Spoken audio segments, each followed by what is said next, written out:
যেই বাবা আমাদের ছোট থেকে বড় করেছে, লালন পালন করেছে, সেই বাবা অনেক কষ্টে, অনেক ঘাম পায়ে ঝরে কোড়া রোদে থেকে এসে আমাদের মুখে হাসি ফোটার জন্য যে পারিশ্রমিকটা করেছেন, তার বিনিময়ে আমরা কিছুই দিতে পারি না।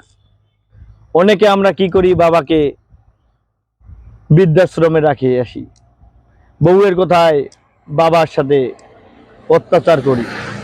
এই বাবা দিবসে আমি বেশি কিছু না বলি, হয়তো আপনারা সবাই শিক্ষিত, সবাই সব কিছুই জানেন। বাবা আমাদের বট গাছের মতো, যার বাবা নেই সেই বুঝে বাবা না থাকার কি করুণ দৃশ্য তাকে বুঝতে হয়। আশা করি বন্ধুরা সবাই বাবাকে শ্রদ্ধা করবেন, বাবাকে ভালোবাসবেন, বাবাকে যতটুক সম্মান দেওয়ার ততটুকুই সম্মান দিবেন।